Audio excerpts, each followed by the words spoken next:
میرے درد کو جو زباں ملے از قلم صبا مغل لاسٹ پارٹ۔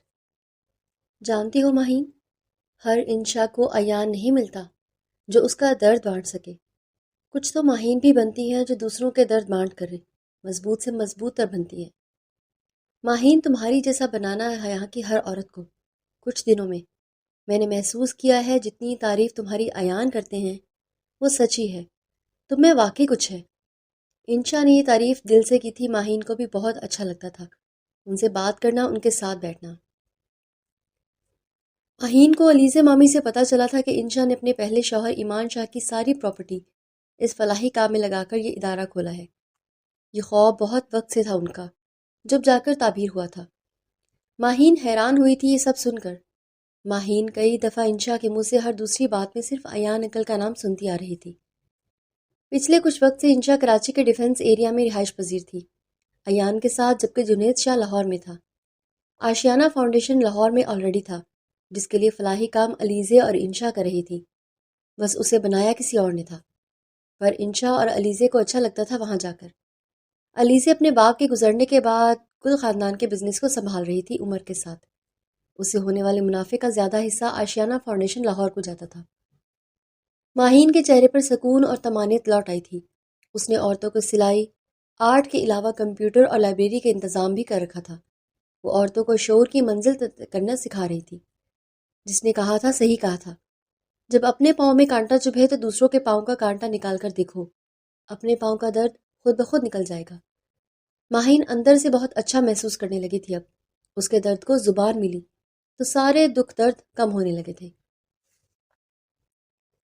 دانش جیسے ہی گھر میں داخل ہوا، سامنے کا منظر اسے شوق کر گیا۔ جہاں اس کا بیٹا تنویر سنی کے منہ پر کشن رکھے اسے دبا رہا تھا، وہ جلدی سے آگے بڑھا۔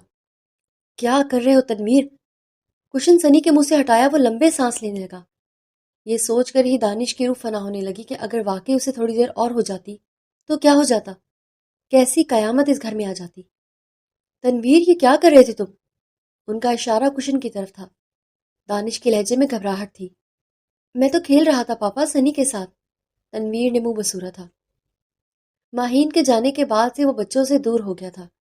سنی تو پھر بھی اس کے آس پاس رہتا، پر جب بھی دانش گھر آتا تنویر سویا ہوا ملتا تھا، جس پر وہ اکثر کہتا بھی نایاب سے، یہ اتنا سونے کیوں لگا ہے؟ جس پر وہ کبھی اسکول کی تھکان اور کبھی اس کے کھانسی زکام کا بتاتی تھی، اور وہ مطمئن ہو جاتا تھا۔ ماما کہاں ہیں؟ دانش نے پوچھا۔ وہ باہر گئی ہیں، تنویر نے بتایا منہ بسورتے ہوئے۔ اور نجمہ کہاں ہے؟ دانش نے کل وقتی ملازمہ کا پوچھا۔ وہ آلو کے چپس بنا رہی ہیں، تنویر نے بتایا۔ وہ اب کشن سے مار رہا تھا چھوٹے بھائی کو، تو دانش نے تنویر کو روکا اور کہا، یہ کھیل کس نے سکھایا تمہیں؟ اس کا اشارہ کشن سنی کے منہ پر رکھ کر پوچھا، بلکہ دبا کر دکھایا دانش نے۔ ماما نے، تنویر نے بے فکری سے بولا۔ کیا مطلب؟ دانش حیران ہوا۔ وہ اچھی طرح سمجھ رہا تھا تنویر نایاب کی بات کر رہا ہے۔ یہ کھیل ماما نے بھی کھیلا تھا، میری بہن کے ساتھ، تو میں بھی اپنے بھائی کے ساتھ کھیل رہا تھا، تنویر اپنی شاپ طبیعت کے ساتھ صاف گوئی سے بتا رہا تھا۔ اور یہ بات سن کر دانش دنگ رہ گیا تھا۔ کب؟ تمہاری ماما نے کھیلا یہ کھیل؟ دانش کو اپنی آواز کھائی سے سنائی دے رہی تھی، اس کا دل زوروں سے دھڑک رہا تھا۔ پاپا بتائیں نا، چھوٹی ماما کب آئیں گی؟ اور میری بہن بھی، مجھے وہ بہت یاد آتے ہیں۔ تنویر نے پھر سے وہی کہا جو کہہ کر اکثر نایاب کو زج کرتا تھا۔ تنویر، مجھے بتاؤ تمہاری ماما نے چاہت کے ساتھ کیا کیا؟ دانش اب کے پھر سے پوچھ رہا تھا۔ وہ اپنی معصومیت میں جو ٹوٹے پھوٹے جملوں میں بتا رہا تھا وہ دانش کی سمجھ میں آ چکا تھا۔ کوئی شک نہیں رہا تھا، نایاب نے ہی اس کی زندگی کا سکون تباہ کیا تھا۔ تنویر اور سنی دوبارہ کھیلنے لگے، پر دانش کے ارد گرد دھماکے سے ہونے لگے۔ پاپا، چھوٹی ماما بہت اچھی ہیں، یہ بات اکثر تنویر اس سے کہتا تھا۔ پاپا، ماما کیوں منع کرتی ہیں مجھے اوپر جانے سے؟ مجھے اپنی بہن کے ساتھ کھیلنا ہے، کبھی تنویر اسے نایاب سے چھپ کر کہتا تھا۔ اسے ماہین کا معصوم چہرہ یاد آ رہا تھا، دل خون کے آنسو رونے لگا اس لمحے، اس وقت۔ دانش کی آنکھیں نم ہوئی یہ سوچ کر کہ اس کی نایاب اتنی ظالم کیسے ہو سکتی ہے۔ کیوں کیا یہ سب تم نے؟ میرا اعتبار کیوں توڑا؟ وہ خود سے سوال کر رہا تھا۔ کافی دیر کے بعد وہ بچوں کو ملازمہ کے حوالے کر کے خود چلا گیا۔ وہ بے وجہ راستے پر گاڑی چلاتا رہا ہے، کئی دفعہ ایکسیڈنٹ ہوتے ہوتے بچا، پر ایسا لگ رہا تھا جیسے اس کا سانس گھٹ رہا ہو، اور یہ درد برداشت سے باہر تھا۔ آخر کار 2 گھنٹے کے بعد گھر آیا اور دل میں ایک عہد کر کے نایاب سے پوچھے گا، آخر اس نے ایسا کیوں کیا؟ دانش کے جیسے ہی لاؤنج میں قدم رکھا تو نایاب کی آواز اس نے سنی جو کہہ رہی تھی، آپی، میں تنگ آ گئی ہوں تنویر کے سوالوں سے، ہر وقت ماہین اور چاہت کا پوچھتا ہی رہتا ہے۔ دانش کے دماغ سے ماہین کو نکالا اور اس کے گھر سے نکالا تو میرے بیٹے کے دماغ سے یہ دونوں ماں بیٹی چمٹ کر رہ گئی ہیں۔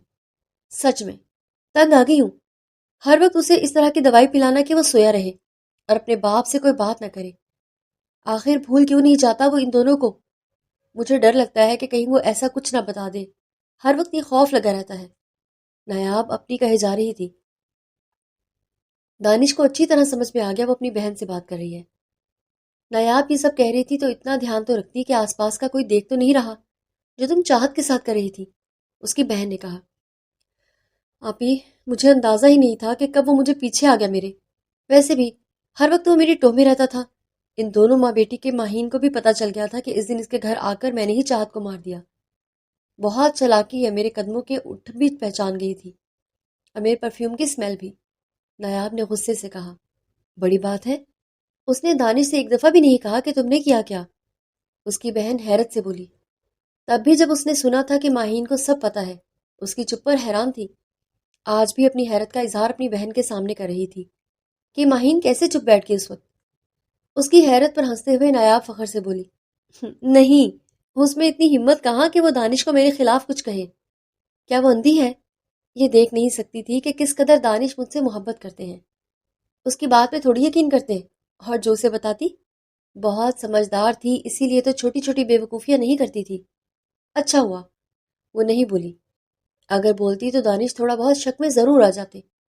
وہ بے وقوف تو اتنا بھی نہیں سمجھتی تھی کہ دانش اس کی زبان پر بھروسہ کرتے تھے، اسے نہ بتائے پھر بھی اس کی باتوں پر غور و فکر ضرور کر لیتے تھے۔ اور سمارٹ لڑکیاں اتنی بے وقوف ہوتی ہیں۔ نایاب ہنس رہی تھی ماہین کو سوچ کر، اور ساتھ ساتھ اس کی بہن بھی، جبکہ دانش دنگ ہو کر سن رہا تھا۔ واقعی وہ اس کے پیار اعتبار کو اس کی بے وقوفی سمجھ کر اسے استعمال کرتی رہی۔ چھوڑے ماہین کو پلیز، آپ ہی اب کچھ بتائیں، مجھے لگتا ہے کہ ایسی دوائیاں پلانے سے میرے بچے کے ذہن پر نہ اثر پڑ جائے، کچھ ایسا کروں کہ اس کے دماغ سے یہ ساری باتیں نکل جائیں۔ نایاب نے اپنی ایک اور فکر اسے بتائی، میرا خیال ہے کہ تم اس کو کہہ دو کہ ماہین اور چاہت مر گئی ہیں۔ ویسے بھی چاہت تو مر گئی ہے نا، تنویر کے لیے ماہین کو مار دو اور سیدھا سیدھا جان چھوٹ جائے گی۔ ویسے بھی اب تو دانش کی زندگی میں دوبارہ آنے سے رہی ماہین۔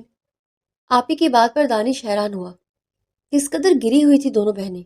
اگر ایک زندہ کو مرا ہوا کہتے ہوئے بھی ان کو تکلیف نہیں ہوتی، اور ویسے بھی حیرت کی بات نہ تھی، جو ایک بچے کو مار سکتی ہے وہ کتنی ظالم عورت ہو سکتی ہے، اور جو جان بوجھ کر بھی چپ تھی، اسے ٹوکنے کے بجائے اس کا ساتھ دے رہی تھی، وہ کسی بھی وقت اتنی ہی ظالم تھی جتنی اس کی بہن۔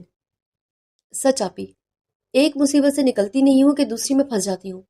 اتنی مشکل سے دانش کی زندگی سے نکالا ہے، کتنے پاپڑ بیلے ہیں۔ مجھے شدید نفرت ہے ماہین سے، اس کی بیٹی سے۔ کس قدر فکر کے ڈرامے کرنے پڑے دانش کا اعتماد حاصل کرنے کے لیے۔ میرے اختیار میں ہوتا تو اس معصوم کی بجائے ماہین کو ہی مار دیتی، تو جان چھوٹ جاتی، جو ہر وقت میرے شوہر کے دل و دماغ میں رہتی تھی۔ نایاب کے لہجے میں بے انتہا نفرت تھی ان دونوں کے لیے، جسے شدت سے دانش نے محسوس کیا۔ کاش وہ پہلے محسوس کر لیتا تو آج حالات ایسے نہ ہوتے۔ بس کرو نایاب، ایسا رہو کہ دانش آ جائے۔ اب کہ اسی بہن تھوڑا فکر سے بولی تھی اسے، آپی وہ اتنا جلدی نہیں آتے، بے فکر ہو جائیں، لیٹ نائٹ ہی آتے ہیں۔ نایاب نے ان کو تسلی دی۔ کچھ لمحوں کی خاموشی کے بعد وہ بولی، آپی مجھے اتنی ذہنی اذیت محسوس ہوتی تھی جب دانش اتنا یقین سے ماہین کے لیے کہتے تھے، یہ کام وہ نہیں کر سکتی، وہ کام نہیں کر سکتی، میری کزن ہے، میں جانتا ہوں۔ اتنی تکلیف مجھے ہوتی تھی کہ وہ کسی دعوے سے اس طرح کہہ سکتے تھے، جبکہ محبت کے دعوے تو میری لیے کرتے تھے اور سمجھنے کے دعوے ماہین کے لیے۔ ہمارے آپ کو وہ وقت بھولا نہیں تھا، اس لیے آج بھی 6 مہینوں کے بعد ان باتوں کا ذکر کر رہی تھی۔ بس نایاب، چھوڑو اس بات کو، ویسے بھی شکر کرو کہ ان سب سے تمہاری جان چھوٹ گئی ہے، اب تو ان کا ذکر بھی مت کیا کرو، بہن نے سمجھایا۔ سچ میں آپ ہی سکون آ گیا ہے میری زندگی میں، بس دعا کریں اب یہ تھوڑے جو فائنل کرائسس ہیں وہ بھی کم ہو جائیں، تو بس سکون ہی سکون ہو۔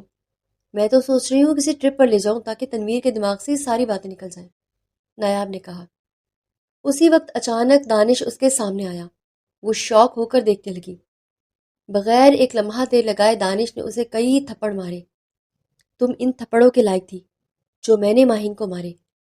کاش تمہیں مارتا تو آج میری زندگی میں سکون بھی ہوتا اور کوئی مسئلہ بھی نہ ہوتا۔ دانش میری بات سنیں، جیسا آپ سمجھ رہے ہیں سب کچھ ویسا نہیں ہے، نایاب جلدی سے بولی۔ وہ اتنے تھپڑ کھانے کے باوجود بھی اپنی طرف سے آخری کوشش کرنا چاہتی تھی دانش کا دل صاف کرنے کے لیے۔ نایاب کے بولنے پر وہ شدت سے بولا، چپ، ایک لفظ مت بولنا اپنی گھٹیا زبان سے، جھوٹی مکار منافق عورت، نفرت کرتا ہوں میں تم سے۔ نایاب مجھے نفرت خود سے ہے کہ میں نے تم سے اتنی شدید محبت کی اور اس قدر اعتبار کیا کہ تم نے میرے اعتبار کی دھجیاں بکھیر دی، مجھے برباد کر دیا، مجھے کہیں کا نہیں چھوڑا تم نے۔ دانش کے لہجے میں دکھ، درد، اذیت والی کیفیت تھی۔ دانش، میں آپ سے محبت کرتی ہوں، جو بھی کیا آپ کی محبت میں کیا۔ نایاب نے اپنے حصے کی صفائی دینے کی کوشش کی، جس پر دانش چیختا ہوا بولا، بکواس بند کرو اپنی گھٹیا اور گندی زبان سے محبت جیسے انمول جذبے کا نام لینے کی بھی کوشش مت کرنا۔ محبت کو سمجھا کیا ہے تم نے؟ تم جیسی مکار اور ڈرامے باز عورت کو محبت کے میم کا بھی نہیں پتا۔ دانش کے لہجے میں غصے اور نفرت کی آمیزش تھی۔ نایاب، اتنی ظالم کیسے ہو سکتی ہو؟ بتاؤ، کیسے ہو گئی جو اپنا مقصد پورا کرنے کے لیے ایک معصوم بچی کو مار دیا؟ ظالم عورت، ایک دفعہ مجھے کہہ کر تو دیکھتی۔ اتنی شدید تم سے محبت کرتا تھا کہ ماہین کو چھوڑ دیتا، گھر کے کسی کونے میں پڑی رہتی لاہور میں، یا پھر اسے طلاق ہی دے دیتا۔ ویسے بھی وہ مانگ ہی تو رہی تھی مجھ سے۔ میں بے وقوف تم پر اعتبار کر کے اسے زندگی میں لے کر آیا اور اس کی زندگی ساری برباد کر دی۔ ہمارے دونوں بچے چلے گئے، تمہیں شرم نہیں آتی؟ بولو، تمہیں خدا کا خوف نہیں ہوتا؟ ہم خود دو بچوں کے ماں باپ ہیں، اس کے دونوں بچے چھین لیے ہم دونوں نے۔ نایاب، تم تو ڈائن سے بھی بدتر عورت ہو۔ ڈائن بھی 7 گھر چھوڑ کر وار کرتی ہے، تم تو اس سے بھی گئی گزری نکلی۔ تم نے میرے ہی گھر میں میری بیٹی کو مار ڈالا۔ ایک ایب نارمل بچی سے تم اتنا انسیکیور ہو گئی۔ ماہین کیا کرتی تھی کبھی تمہارے اور میرے معاملے میں نہیں پڑی، یہاں تک کہ اس کی اتنی ہمت نہیں تھی کہ وہ تمہارے خلاف ایک لفظ بھی کہتی۔ ہاں، اس کی آنکھوں میں نے تمہارے لیے ایک بے تباری ضرور دیکھی تھی، پر میں حیران تھا کہ اس کی ہمت نہیں تھی کہ وہ کہہ نہیں سکتی تھی، کیونکہ وہ جانتی تھی کتنی شدید محبت میں تم سے کرتا ہوں۔ وہ میری آنکھوں میں تمہارے لیے محبت دیکھ سکتی تھی۔ تم اندھی ہو، تمہیں دکھائی نہیں دیتا۔ تم کہہ دیتی تمہیں ماہین سے نفرت ہے، میں چھوڑ دیتا تم پر، ہزاروں ماہین قربان کر دیتا۔ تم لائق تو نہیں ہو اتنی محبت کے، پھر بھی میری محبت میں اتنا میں ضرور کرتا اپنی محبت کے لیے۔ کیوں کیا تم نے ایسا؟ خود بھی گناہگار ہو گئی اور مجھے بھی اس کا گنہگار بنا دیا۔ وہ کبھی ہم دونوں کو معاف نہیں کرے گی۔ سب کچھ ختم کر دیا تم نے نایاب، سب کچھ۔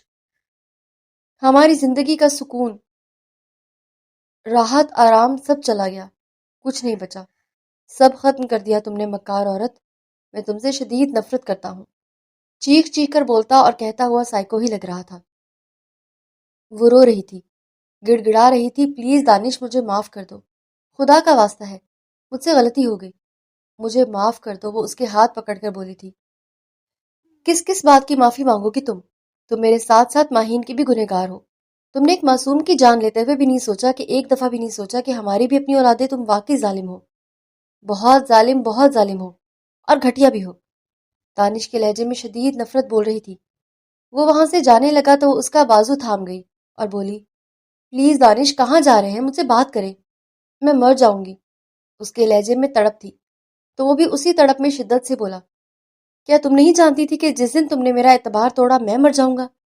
اسے حیرت سے دیکھنے لگی اور پھر دوبارہ وہ نفرت بھرے لہجے میں بولا، تو مر جاؤ تم خود کیوں نہیں مر گئی یہ سب کرنے سے پہلے؟ کاش نایاب تم مر جاتی، کاش میں تم سے شادی نہ کرتا، تو ماہین جیسی اچھی لڑکی میری ہمسفر بنتی۔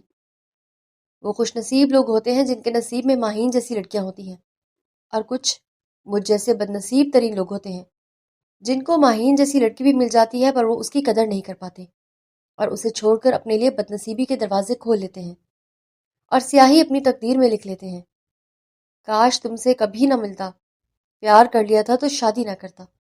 بہت غلط کیا میں نے اپنے ساتھ بھی اور ماہین کے ساتھ بھی۔ دانش دکھ سے بولا آخری الفاظ۔ نایاب جو اس کا بازو پکڑے ہوئے تھی روکنے کے لیے اس کا بازو چھوڑ گئی۔ وہ زمین پر بیٹھتی چلی گئی اور دانش اس وقت گھر سے نکل گیا۔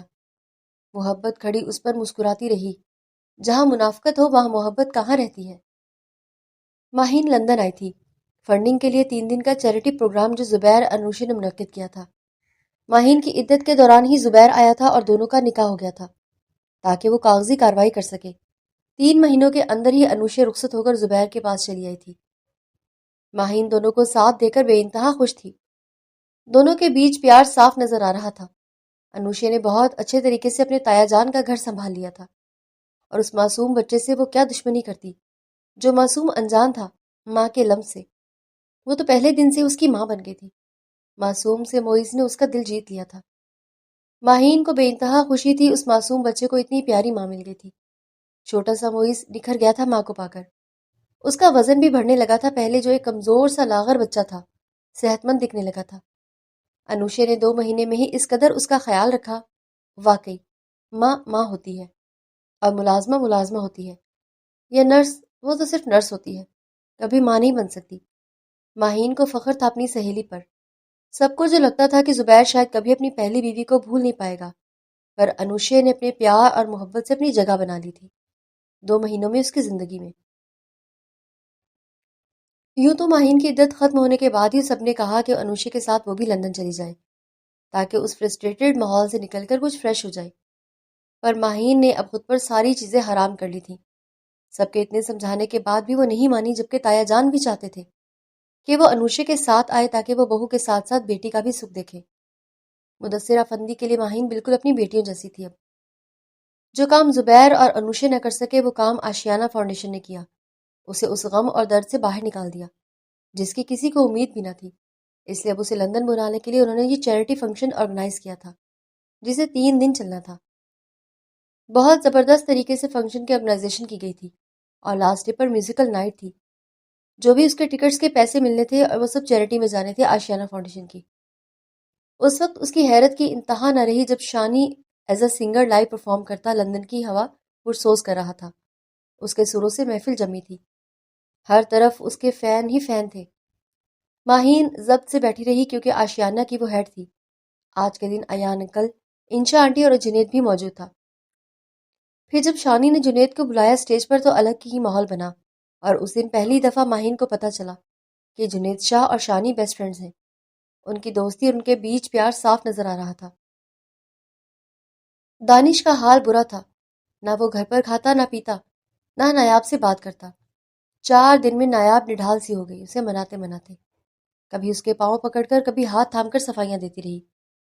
یہ سب اس نے اس کی محبت میں کیا، اور دانش محبت لفظ کہہ کر دوسری طرف منہ پھیر کر تھوک دیتا، اور وہ اچھی طرح سمجھ رہی تھی کہ اس کی ذات پر تھوک رہا ہے، نہ تھوک کر بھی۔ گھر کا ماحول عجیب ہو گیا تھا 10 دنوں میں۔ نایاب ماہین کو ہر وقت بددعا دیتی رہتی تھی غصے میں۔ دانش کو نوکری سے نکال دیا گیا کیونکہ پچھلے 6 مہینے میں ایک بھی ٹارگٹ وہ پورا نہیں کر سکا تھا۔ اب تو نایاب کی اصلیت کھلنے کے بعد پچھلے 10 دنوں میں نہ وہ صحیح سے آفس جا رہا تھا نہ کوئی کام کر پا رہا تھا، اسی لیے آفس والوں نے اسے ٹرمینیٹ کر دیا تھا۔ نایاب جب بھی ماہین کو گالیاں یا بددعائیں دیتی تو دانش ہنستا رہتا اور تمسخر لہجے میں کہتا، تمہاری کوئی بددعا اسے لگ ہی نہیں سکتی کیونکہ ہم اس کے گنہگار ہیں۔ ایسا نہ ہو کہ تم جو بددعائیں اسے دے رہی ہو وہ ساری گھوم پھر کر ہمیں ہی نہ لگ جائیں۔ دیتی رہو، دیتی رہو، دیکھنا اپنا انجام تم۔ دانش، کیوں ہماری زندگی کا سکون تباہ کر رہے ہو؟ جو ہونا تھا ہو گیا، پلیز اپنے آپ کو مت تباہ کرو، ہمارے بچوں کا ہی سوچ لو۔ وہ اس کے قدموں میں بیٹھی ہوئی تھی۔ انہی کا سوچ کر تو تمہیں طلاق نہیں دی، نہ چاہتے ہوئے بھی گھر واپس آتا ہوں، ورنہ تمہیں طلاق دے کر کب کا خود دربدر کر دیا جاتا۔ اتنا دربدر ہو جاتا کہ دنیا میں کبھی کسی کو پتہ ہی نہیں چلتا کہ دانش جیسے آدمی کا بھی کوئی وجود تھا۔ اتنی نفرت میں خود سے کرتا ہوں۔ سوچ سکتی ہو تم؟ کیا واقعی تم سمجھ سکتی ہو تمہیں زندہ نظر آنے والا شخص اندر سے مر چکا ہے؟ تم ایک زندہ کے ساتھ نہیں، مرے ہوئے شخص کے ساتھ رہ رہی ہو۔ تم جتنی ماہین کو بددعائیں دو گی اتنی اذیت میں اپنے اندر محسوس کرتا ہوں۔ اتنا کہہ کر وہ اسے ٹھوکر مارتا چلا گیا۔ آہستہ آہستہ نایاب نے کچھ کہنا چھوڑ دیا۔ وہ خاموش بولائی بولائی سے پھرتی رہی گھر میں۔ بچے الگ ڈسٹرب رہنے لگے۔ کیسے ایک مہینہ ان اذیتوں میں گزرا پتہ ہی نہیں چلا۔ دانش بے روزگار کا بے روزگار ہی تھا، پیسے ختم ہونے لگے تھے، تنویر کی پڑھائی ڈسٹرب ہو رہی تھی، سنی بھی چڑچڑا رہنے لگا تھا، نایاب گمسم اداس رہنے لگی تھی، پر ماہین کو بددعائیں دینا اس نے نہیں چھوڑی تھی، کیونکہ اب بھی اسے لگتا تھا کہ ماہین ان کی زندگی میں نہ آتی تو یہ سب کچھ نہ ہوتا، اور اگر وہ دانش کی زندگی میں تھی بھی تو اسے کبھی بھی اسلام آباد نہیں آنا چاہیے تھا۔ نایاب کی بہن اسے بہت سمجھاتی تھی کہ دانش جو کر رہا ہے اسے کچھ دن اس کے حال پر چھوڑ کر وہ اپنے بچوں پر توجہ دے، پر نایاب تو دانش کی بے تنہائی نے پاگل کر کے رکھ دیا تھا۔ وہ کچھ بھی سمجھنے کو تیار نہ تھی، بس ماہین کو بددعائیں دینا، گالیاں دینا ہی اس کا کام رہ گیا تھا، بچوں پر توجہ نہ ہونے کے برابر رہ گئی تھی۔ نایاب کو ذرا احساس نہ تھا کہ اس کی بددعائیں کیا رنگ لانے والی تھیں۔ یہ جمعے کے روز کی بات ہے، جب دانش شام میں گھر آیا چوکیدار کے بلانے پر۔ انہوں نے بتایا کہ ایمرجنسی ہے، پر صحیح بات نہیں بتائی تھی۔ جب وہ گھر آیا تو نایاب کی باہوں میں ساکت پڑے اپنے بیٹے کا وجود دیکھ کر اس کے پیروں سے زمین نکل گئی۔ نیلا جسم، ہونٹ کالے پڑ چکے تھے اس کے معصوم سنی کے۔ یہ کیا ہے؟ کیسے ہوا یہ سب؟ وہ دکھ سے بولا، آنکھیں بہنے لگی تھیں۔ صاحب، ہمیں نہیں پتا، کب سنی بابا اسٹڈی میں چلے گئے اور وہاں جو تار لگی تھی اپنے منہ میں لے لی۔ ہم لوگوں نے جب دیکھا تب تک تو، ملازمہ مبہم لفظوں میں بتاتی دانش کا دل دہلا رہی تھی۔ نایاب جو سن اور ساکت ہو کر بیٹھی تھی اس کے پاس دانش آ کر بولا، نایاب، کیا ہو گیا ہمارے بیٹے؟ نایاب بولو۔ نایاب، وہ جو ساتھ اپنے بیٹے کو اٹھائے ہوئے تھی وہ خلا میں گھورتی بولی، میرے قریب مت آنا، میرے قریب مت آؤ، مر جاؤ گے، سب مر جاؤ گے۔ میں نے مار دیا اپنے بیٹے کو، میں نے مار دیا چاہت کو، میں نے سب کو مار دیا، میں سب کو مار دوں گی، وہ پاگلوں کی طرح اپنا سر پیٹتے ہوئے بولی۔ دانش نے اسے تھپڑ مارا، پھر بھی اسی طرح پاگلوں کی طرح بولے جا رہی تھی، جبکہ دانش پھوٹ پھوٹ کر رو رہا تھا۔ دوسروں کے ساتھ کی جانے والی زیادتیاں اور گناہ گونگے نہیں ہوتے، جب بھی انہیں موقع ملتا ہے وہ مکافات عمل کی لاٹھی ہاتھ میں پکڑے ایک دم ہی سر پر آن برستے ہیں۔ میں نے اپنا معاملہ اللہ پر چھوڑا ہے، وہی تمہارا انصاف کرے گا۔ میری بے گناہی کا گواہ صرف میرا اللہ ہے۔ اس دن میں نے تمہارے قدموں کی آہٹ سنی تھی، کاش تم کو پکڑا بھی ہوتا۔ قیامت سنی تھی کیا ہوتی، جس پر بیتتی ہے وہی جانتا ہے اس کا درد۔ ایک قیامت تم نے برپا کی تھی میرے وجود پر، اور ایک قیامت میرا رب تم پر برپا کرے گا۔ یہی جملے نایاب کے دماغ پر ہتھوڑوں کی طرح برستے رہے، جب تک وہ سنی کا بے جان وجود تھامے رہی اور کب اپنا ذہنی توازن کھو بیٹھی، پتہ ہی نہیں چلا کسی کو۔ سنی کو گزرے کئی گھنٹے گزر چکے تھے۔ روتا ہوا تنویر باہر آیا جسے پڑوسن اندر بٹھائے ہوئے تھی۔ ملازمہ نے اسے روکنا چاہا پر وہ بھاگتا ہوا اپنی ماں کے پاس آیا۔ ماما، سنی کو کیا ہوا؟ ماما، میرا بھائی۔ دور ہٹو تم، میں تمہیں بھی مار دوں گی، میں ڈائن ہوں، میں سب کو مار ڈالوں گی، میں سب کو مار دوں گی، وہ چیخ چلا کر بولی۔ وہ تنویر کو دھکے دے کر خود سے دور کر رہی تھی۔ دانش برستی آنکھوں سے قیامت خیز منظر دیکھ رہا تھا۔ کوئی اپنا نہیں، سب انجان لوگ پڑوسی آئے تھے جنہیں ملازمہ نے بلایا تھا، کیونکہ چوکیدار اور ملازمہ ڈر گئے تھے یہ سب دیکھ کر۔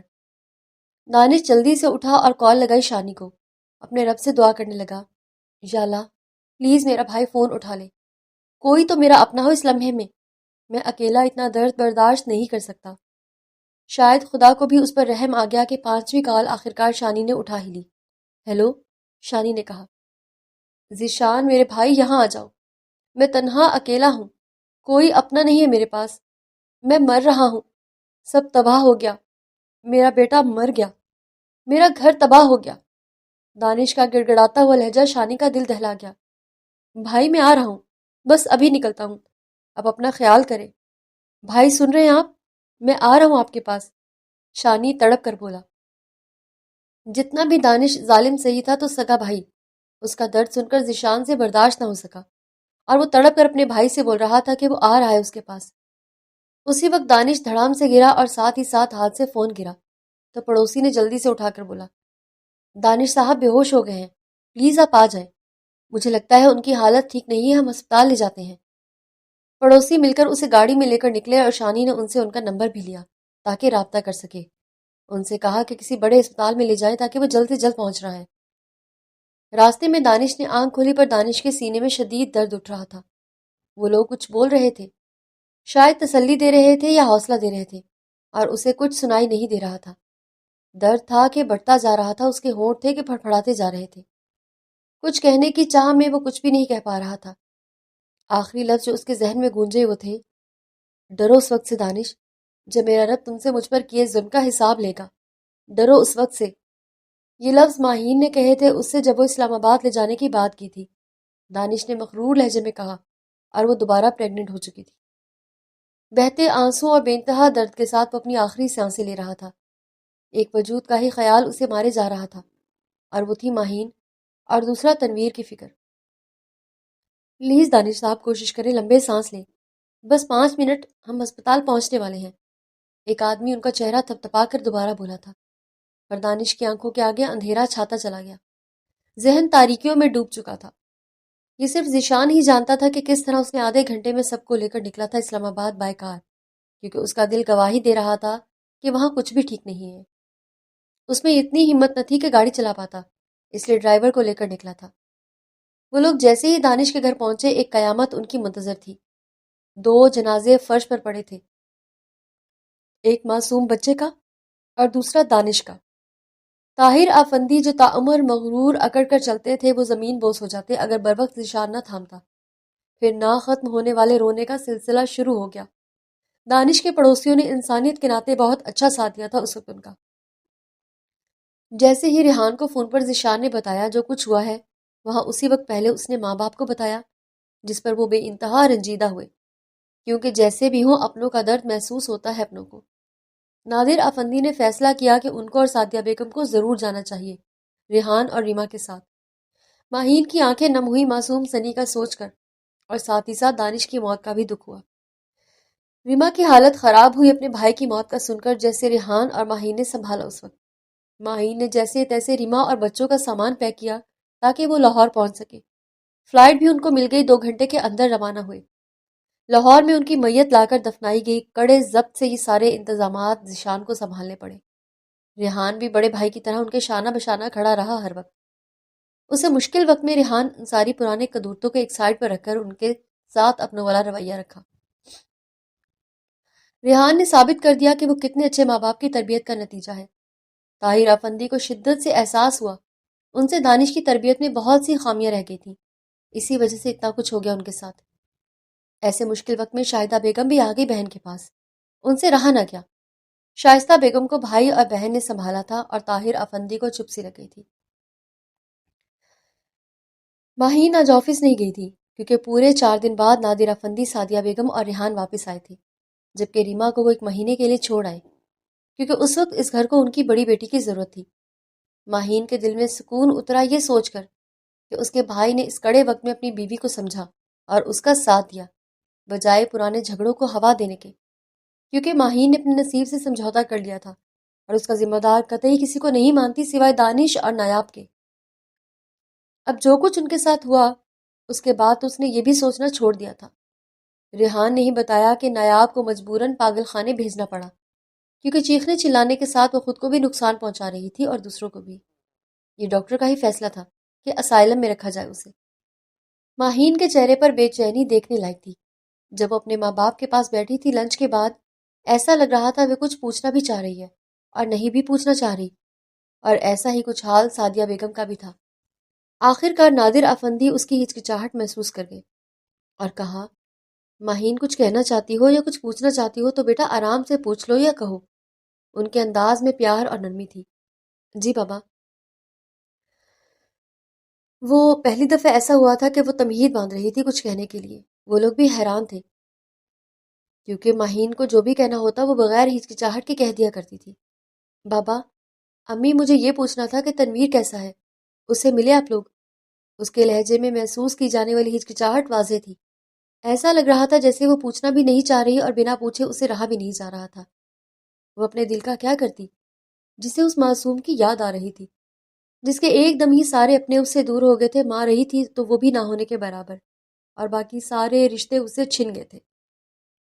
پچھلی 3 راتوں سے وہ ہر رات سونے لگتی تو اس کا چہرہ آنکھوں میں اتر آتا تھا، اور پھر وہی پوری رات اس کی کروٹ بدلتے گزرتے جاتی تھی۔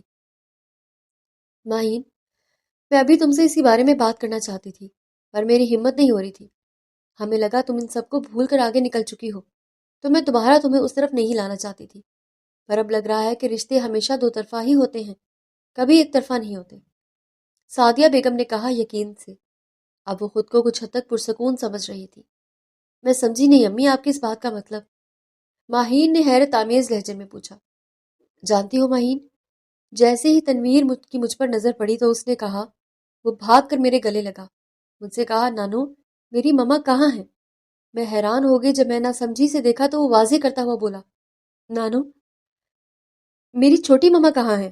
اور چاہت کہاں ہے؟ وہ لوگ کیوں نہیں آئے یہاں؟ مجھے میری چھوٹی ماما کے پاس جانا ہے، کیونکہ میری ماما ٹھیک نہیں ہے، اسے ڈاکٹر انکل لے گئے ہیں۔ میرے پاپا اور بھائی بھی چلے گئے اللہ کے گھر۔ ماہین، میرا دل دہل گیا اس معصوم کی بات پر۔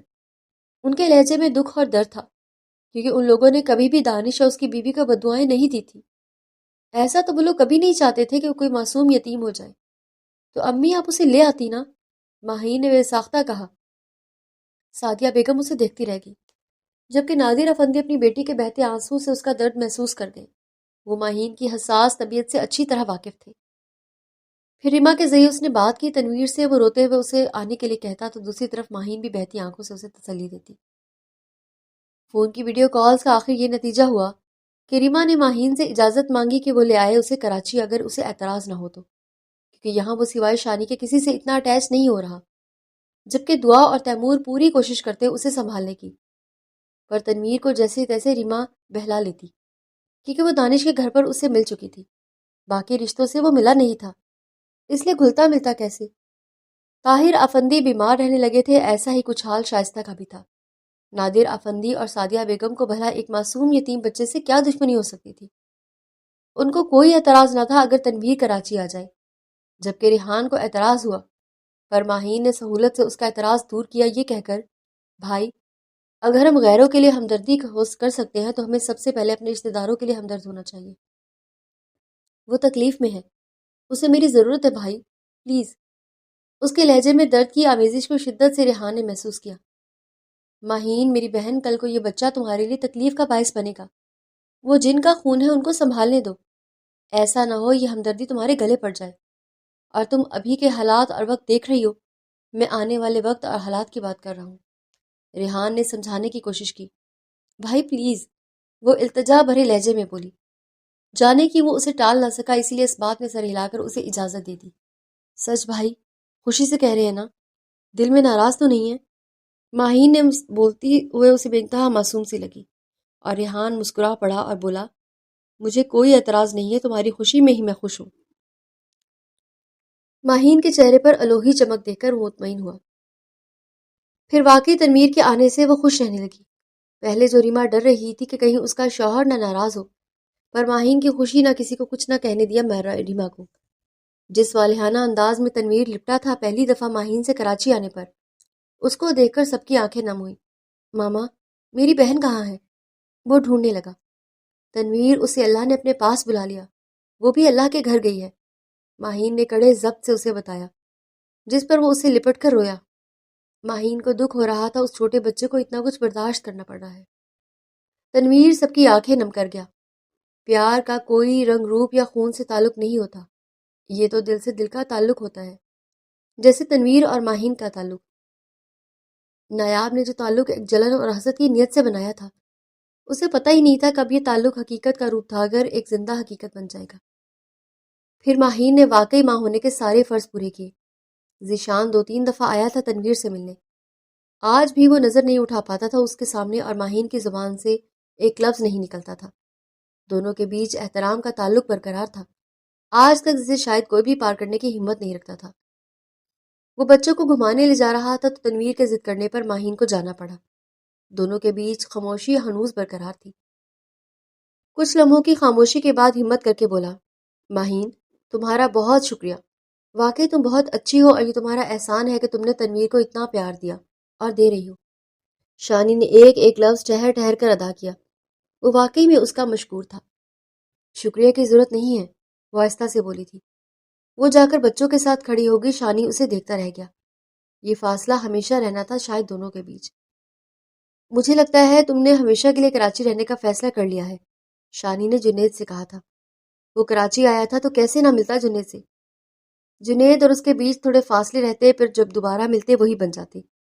جیسے جنید کو لیٹ پتہ چلا اس کے بھائی کے گزرنے کا، پر جیسے ہی پتہ چلا اگلے دن وہ لاہور پہنچا، اس کے گھر تعزیت کرنے پہنچا۔ تب اس کے بھائی کو گزرے 5واں دن تھا۔ جنید کو شدید افسوس ہوا سن کر۔ کراچی سے کل ذیشان کی واپسی تھی، اس لیے جانے سے پہلے وہ جنید سے مل لینا چاہتا تھا۔ یار بس کچھ وقت کی بات، پھر مجھے واپس لاہور ہی آنا ہے، جنید نے کہا۔ کوئی خاص وجہ رہنے کی؟ شانی نے پوچھا۔ ہاں ہے کوئی وجوہات، کچھ پروفیشنل اور کچھ پرسنل ہیں، جنید شاہ نے مزے سے کہا۔ بیسٹ فرینڈ کو بتانا پسند کرو گے؟ شانی نے پوچھا۔ ہاں بتا دوں گا، پہلے تم بتاؤ اس کے بارے میں جس کا ذکر سن کر میرے کان پک گئے ہیں۔ پر ذیشان صاحب کی زبان نہیں تھکتی تھی اس کے ذکر سے، جنید شاہ نے کہا مزے لے کر۔ اب اس بارے میں بات نہیں کرتا، ذیشان نے سہولت سے کہا۔ تم نے عرصہ ہوا اس کا نام بھی نہیں لیا کبھی، جنید نے کہا۔ شاید تم کو یاد بھی نہیں، شانی نے پوچھا۔ ہاں واقعی عرصہ ہوا، تم نے ذکر نہیں کیا تو مجھے بھی یاد نہیں رہا، ذرا پھر سے بتانا اس پری کا نام، جنید نے پوچھا۔ یاد کرنے کی کوشش کی پر ذہن پر زور دینے کے باوجود یاد نہ آیا اس کا نام۔ اتفاق کی بات تھی، اس کے بھائی کی شادی میں آ نہ سکا، جبکہ ذیشان نے خود آنن فانن شادی کر لی تھی، تب بھی جنید آ نہ سکا کیونکہ ان دنوں وہ لندن تھا۔ تم اپنی بات کرو جنید، میرا رہنے دو، میں نے عرصہ ہوا اس بارے میں سوچنا چھوڑ دیا ہے، میں نے اسے نصیب کا لکھا مان لیا ہے، یہ ہم کبھی مل ہی نہیں سکتے، اور جن سے مل نہیں سکتے ان کا ذکر کیا کروں، شانی نے کہا۔ اس کا انداز ٹالنے والا تھا۔ یہ بھی ہے، تم اتنے احتیاط پسند ہو، سچ بتاؤ وہ لڑکی دنیا کی خوش نصیب ہوگی جسے تم جیسا شخص چاہتا ہوگا، جنید نے فخر سے کہا، جبکہ شانی نظریں چرا گیا۔ پھر کھانا سرو کیا ملازم نے تو دونوں کو خاموش ہونا پڑا، اور پھر کھانا کھانے کے بعد جب وہ دونوں روبرو بیٹھے تو اچانک جنید نے کہا، ویسے یار تمہاری چپ تو نہیں ٹوٹے گی، پر میرا دل چاہتا ہے کہ میں اپنے دل کی بات تم سے کروں۔ جنید کے انداز میں شوخی تھی۔ لگتا ہے کھانا کھا کر میری یار کی بیٹری چارج ہو گئی ہے، ذیشان نے مزے سے کہا۔ میں نے ایک لڑکی پسند کی ہے، ویسے میں نے نہیں، امی کو پسند آئی تھی تو پھر میں نے سوچا تو میں بھی مجھے اچھی لگنے لگی، اب تم اپنی رائے دو، جنید نے کہا۔ تو ذیشان مسکرایا اور بولا، ابھی تک تم نے مجھے اس کی کون سی ڈیٹیل بتائی ہے کہ میں تمہیں رائے دوں؟ وہ میرے چاچو عمر ملک جانتے ہو نا، ان کی بھانجی ہے ماہین، جس کا میں نے تمہیں بتایا تھا، ارے وہ ماما کا آشیانہ فاؤنڈیشن کو ہیڈ کر رہی ہے۔ اس دوران ماما کے ساتھ اس کی بہت اٹیچمنٹ ہو گئی ہے، ماما کو پسند آ گئی تو مجھے بھی کوئی اعتراض نہیں۔ پرابلم یہ ہے کہ اس کا ایک ڈیورس بھی ہو چکا ہے، ایک بیٹی تھی وہ بھی گزر گئی، وہ بالکل تنہا ہے اب۔ سچ میں ذیشان وہ بہت اسٹرانگ اور ڈفرینٹ سی ہے، ماہین نام ہے اس کا، جنید شاہ اپنی کہہ رہا تھا، جبکہ ذیشان کے کان سائیں سائیں کرنے لگے۔ وہ اچھی طرح سمجھ رہا تھا جنید شاہ کس کی بات کر رہا ہے۔ کیا ہوا یار، تمہارے چہرے پر 12 کیوں بج رہے ہیں؟ کہ تمہاری سمجھ میں نہیں آئی کہ وہ لڑکی شاید ڈیورس کو لے کے جنید نے کہا۔ ارے نہیں، اتنی چھوٹی ذہنیت میں نہیں رکھتا، ذیشان نے سنبھل کر کہا۔ تو پھر بتاؤ کیا خیال ہے تمہارے اس بارے میں، جنید نے پوچھا۔ خیال اچھا ہے، تم کو سوچنا چاہیے، چلتا ہوں دیر ہو رہی ہے، پھر ایئرپورٹ جانا ہے، ذیشان نے کہا جلدی سے سنبھل کر۔ پر یار ابھی تو ٹائم ہے، جنید نے کہا۔ نہیں یار ابھی کسی سے ملنا ہے، پھر نکل جاؤں گا، ذیشان نے کہا، پر وہ اپنے جان سے پیارے دوست سے نظریں چرانے لگا تھا۔ میں چلتا ہوں تم کو چھوڑنے، جنید نے آفر دی۔ نہیں یار میں مینج کر لوں گا، بس کیب بک کر دی ہے، ذیشان موبائل دیکھتا ہوا بولا۔ پھر واقعی جنید نے زیادہ انسسٹ نہ کیا، کچھ دیر میں ذیشان نکل گیا، پر سارا راستہ خود پر ضبط کرتا رہا، نہ چاہتے ہوئے آنکھیں چھلکتی رہیں، جسے پہنچتا اور دوسری طرف منہ کر دیتا تاکہ کیب والا ڈرائیور دیکھ نہ سکے۔ واقعی ان سے شدید محبت ہوتی ہے جن سے ملنا نصیب میں نہیں ہوتا، شانی نے خود سے کہا۔ کسی طرح وہ ایئرپورٹ پہنچا، یہ صرف وہی جانتا تھا، اپنی تڑپ وہ کس کو بتاتا، بس ضبط کرتا رہا۔ ماہین اپنی کرسی پر بیٹھی آشیانہ فاؤنڈیشن میں، جبکہ دوسری کرسی پر جنید بیٹھا تھا، دونوں کے سامنے اپنا اپنا لیپ ٹاپ تھا۔ اس وقت دونوں کی ڈسکشن وہی پروجیکٹ تھا جو ماہین اور احد سنبھال رہے تھے، جبکہ علی اور باسط دوسرے پروجیکٹ پر کام کر رہے تھے۔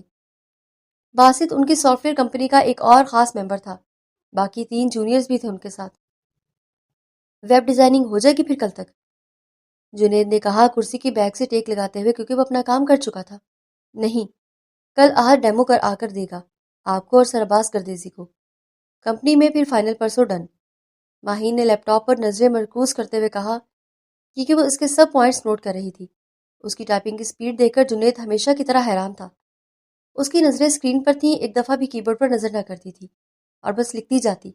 ایسا لگتا اس کی انگلیاں ہی یوز کی آنکھیں ہیں جو کہ کی بورڈ پر جمی ہوئی تھیں۔ ماہین جلدی سے ڈیٹا یو ایس بی میں سیو کر کے پھر ریلیکس ہوئی تھی۔ جنید کو اس کا یہ انداز ہمیشہ پسند آتا تھا، کیونکہ وہ ہر کام کر کے اپنا ڈیٹا سیو کر لیتی تھی تاکہ کبھی بھی اس کا ڈیٹا کہیں گم نہ ہو جائے یا کوئی مس ہیپ نہ ہو جائے۔ ویسے ماہین، یہ خیال اکثر میرے ذہن میں آتا ہے کہ تم سے پوچھوں پھر بھی بھول جاتا ہوں، جنید نے پرسوچ انداز میں کہا۔ پوچھیں آپ، ماہین نے اسے اجازت دی۔ ویسے تمہارا سافٹ ویئر ہاؤس کا نام ماہینز ہے، اس کا مطلب کیا ہے؟ زے یا زی ہے؟ یہ کس کا ریفرنس ہے؟ میں اکثر سوچ میں پڑ جاتا ہوں، جنید نے پوچھا، پر ماہین اسے حیرت سے دیکھنے لگی۔ اسے امید نہ تھی یہ سوال وہ اس سے پوچھے گا۔ ایسے سوال تو کالج اور یونی کے زمانے میں ہی لڑکیاں اس سے پوچھتی تھی، جب اس کے کالم ماہینزے کے نام سے چھپا کرتے تھے، یونی کے میگزین میں یا پھر بزنس ورلڈ نیوز پیپر کے کالم میں چھپتے ہوں، تب بھی وہ یہی نام لکھتی تھی۔ پھر جب سافٹ ویئر ہاؤس اس نے رجسٹر کروایا تو پھر اسی نام سے کروایا تھا۔ یہ سوال بہت پہلے زبیر نے بھی کیا تھا، تب بھی وہ ٹال گئی تھی، اور آج جنید کا پوچھنا اسے حیران کر گیا۔ بس کالج اور یونیورسٹی کے زمانے سے جب لکھنا شروع کیا ہے یہ نام ہی رکھا تھا، تو بس جب کمپنی رجسٹر کروائی یہی لکھا نام، ماہی نے جلدی سے کہا سنبھل کر۔ اچھا، پر مجھے لگا شاید کسی خاص نام کو ہی ریفرنس کرتا ہے، جنید شاہ نے کہا۔ ناٹ سو، بنازی سے بولی، پر جنید شاہ کی جانچتی نظریں مرکوز تھیں ماہین کے چہرے پر۔ ماہین اگنور کرتے ہوئے بولی، مجھے لگتا ہے let's focus on work. Okay, تم کام کرو، مجھے کام ہے، چلتا ہوں پھر۔ جنید اتنا کہہ کر کرسی سے اٹھ کھڑا ہوا تھا، وہ اسے جاتا دیکھتی رہ گئی۔ کیا یہ کافی نہیں جینے کو صبا؟ فقط تیرا نام خود سے جوڑے رکھا ہے۔ ماہین کی آنکھ سے ایک آنسو آ گرا جسے وہ صاف کر گئی، پر دل کا کیا کرتی جو اکثر بین کرتا رہتا، اس کو یاد کر کے جس کی یاد سے بس بھاگتی رہتی تھی وہ۔ کیا خیال ہے پھر کل ہی رشتہ مانگنے جاؤں؟ انشا نے کہا ایان اور جنید سے جو ڈنر کے بعد جب قہوہ پی رہے تھے اس وقت۔ صحیح ہے، میرا خیال ہے علیزے کے ساتھ جانا چاہیے تمہیں، ایان نے مشورہ دیا۔ آئی تھنک دیٹس رائٹ موم، جنید قہوہ کی سپ لیتا ہوا بولا۔ میرا خیال ہے تو پھر ہم دونوں کے ساتھ علیزے اور عمر دونوں کو چلنا چاہیے، کیا خیال ہے؟ انشا نے کہا۔ تمہیں لگتا ہے مجھے چلنا چاہیے؟ تم لیڈیز نہیں ہو کر آ سکتی، ایان نے کہا پرسوچ انداز میں۔ ایان، میرا خیال ہے کہ جو میں نے کہا ہے وہی بہتر ہے، علیزے اور عمر کے ساتھ ہی ہم دونوں جائیں گے اور پھر بات کریں گے، انشا نے کہا، جس پر جنید نے بھی ساتھ دیا تو آخر ایان کو ماننی پڑی انشا کی بات۔ علیزے بے انتہا خوش تھی یہ جان کر کہ انشا اور ایان سب جاننے کے باوجود اپنے اکلوتے بیٹے کے لیے ماہین کا ہاتھ مانگ رہے ہیں۔ عمر کے اندر سکون سا اترا تھا اس لمحے۔ 2 دن میں کراچی آ گئے وہ دونوں تاکہ ایان اور انشا کے ساتھ جا کر ماہین کا رشتہ مانگ سکے۔ ان لوگوں کے آنے پر سعدیہ بیگم اور نادر افندی بے انتہا خوش ہوئے۔ ان کو 1 گھنٹہ بمشکل ہوا تھا جب طاہر افندی اور شائستہ بھی آ گئے۔ سب کے ساتھ ساتھ ریما بھی شوق تھی، کیونکہ وہ خود انجان تھی کہ آج ہی اس کے ماں باپ آ جائیں گے۔ سچویشن کچھ عجیب ہی رخ اختیار کر گئی جب ان لوگوں نے ذیشان کے لیے ماہین کا ہاتھ مانگا، جس پر سہولت سے نادر افندی نے بتایا ماہین کے لیے جنید شاہ کا رشتہ آیا ہے اور اس پر غور کر رہے ہیں۔ بہرحال باہر سے کھانا منگایا گیا، سب نے مل کر کھایا خوشگوار ماحول میں۔ نادر افندی اور سعدیہ کا واضح رجحان ایان اور انشا کی طرف تھا، جس کو اچھے طریقے سے شائستہ بیگم نے محسوس کیا۔ امی، آپ کو کس نے کہا کہ بغیر مجھ سے پوچھے اس طرح رشتہ لے جانے کو؟ مجھ سے پوچھا تو ہوتا، ذیشان نے غصے سے کہا۔ مجھے لگا یہی ٹھیک ہوگا تم دونوں کے لیے، شائستہ بیگم نے کہا نرمی سے، جس پر وہ ضبط کرتا ہوا بولا۔ آپ کو کیوں سمجھ میں نہیں آتا جو دانش بھائی نے کیا اس کے بعد وہ دوبارہ کبھی اپنی بیٹی اس گھر میں نہیں بھیجیں گے؟ سمجھ کیوں نہیں آتا آپ کو؟ وہ شدت سے بولا۔ کچھ لمحوں کی خاموشی کے بعد وہ دوبارہ بولا، جس شخص کا رشتہ آیا ہے ماہین کے لیے وہ بہترین شخص ہے، آپ کا بیٹا اس کے آگے کچھ نہیں۔